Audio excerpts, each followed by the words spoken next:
How do you know if what you want is right for you? It's an experience in the future. That's the thing.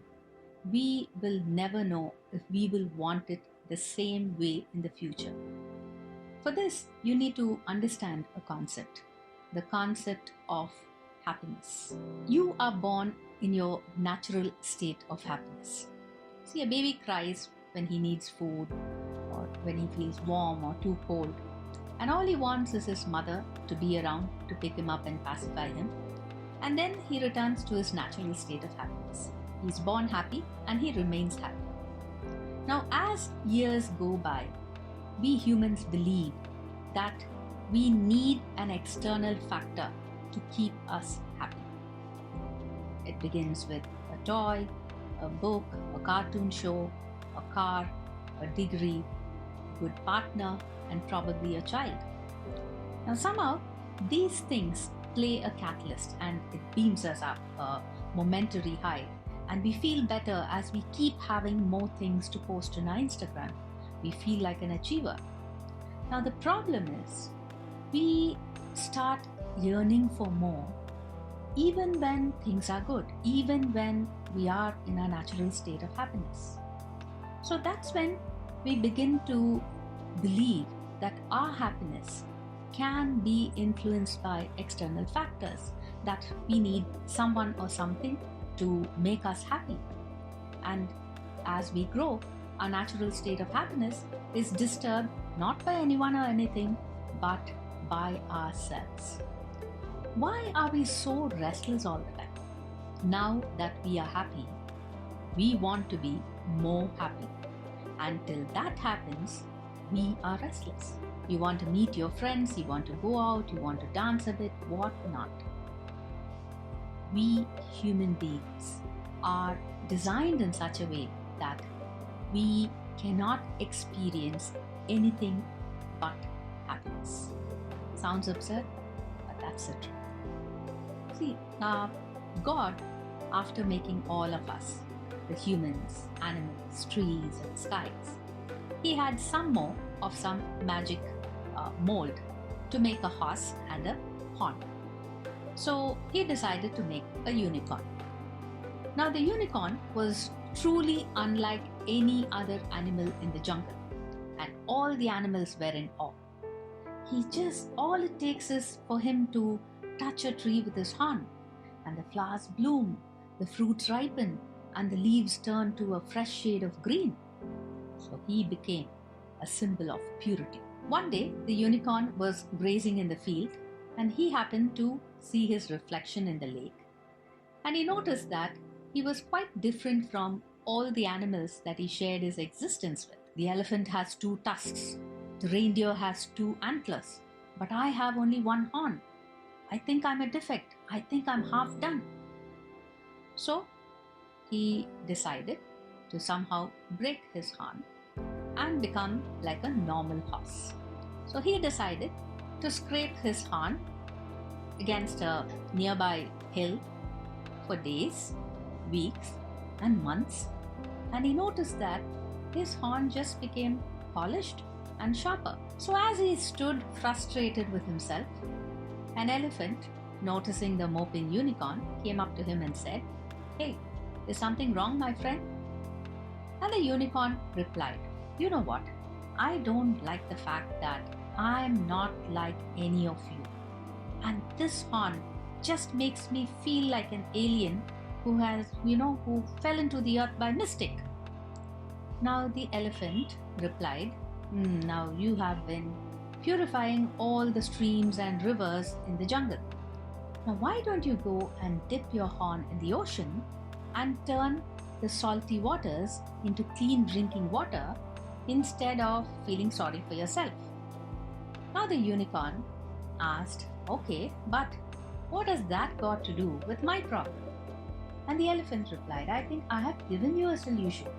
Instead of breaking it, why don't you just exhaust its powers by purifying the whole world? And one fine day, it just falls off."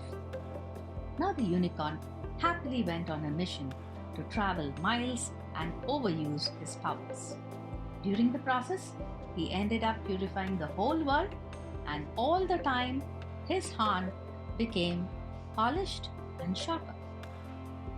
So, happiness is a very powerful, positive energy. You need to learn to direct this energy and put it to good use. It influences the biggest inner power that we have, our intuition.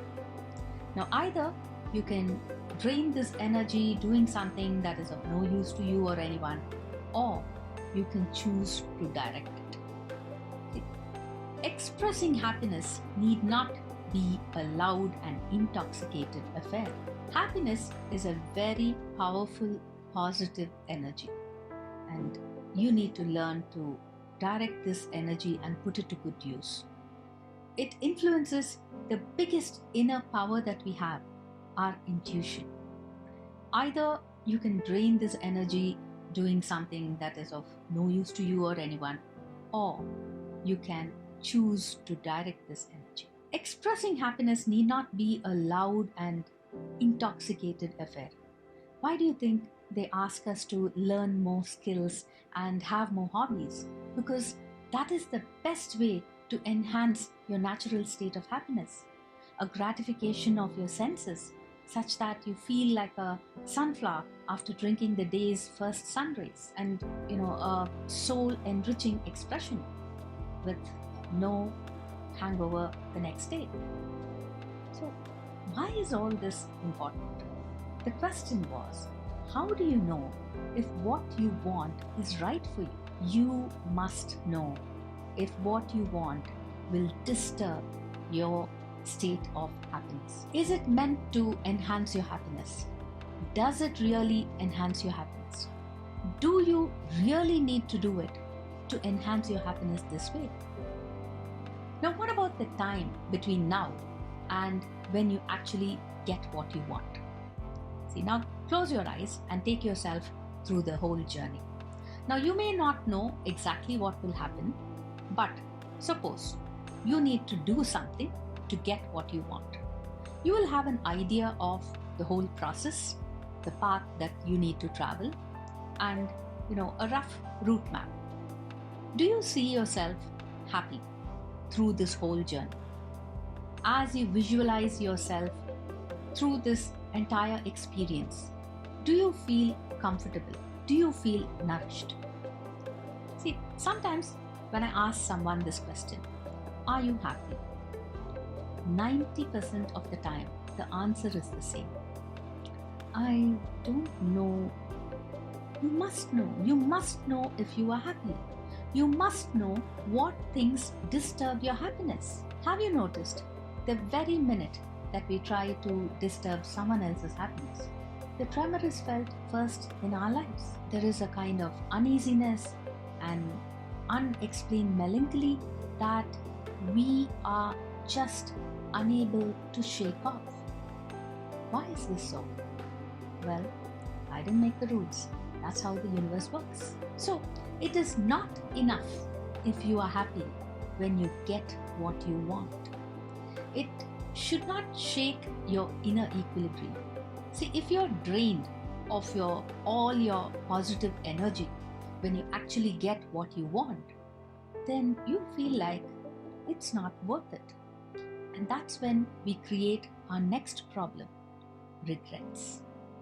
See, if your energy is on a rise all through the journey, through ups and downs, then what you are doing is right for you. And what you want for yourself is the right thing for you. The cards will be in your favor, and you don't need a fortune teller to tell you that. No one would have ever told you this, but absorb this. When you learn to understand and value your natural state of happiness without wanting a passing high, you will know if what you want is right for you or not. And remember, the universe breathes and is continuously conspiring to get you what you want. The world is just a big blue ball which exists to serve you however you want it to. Just that the only way that you can communicate with the universe is through your feelings and emotions.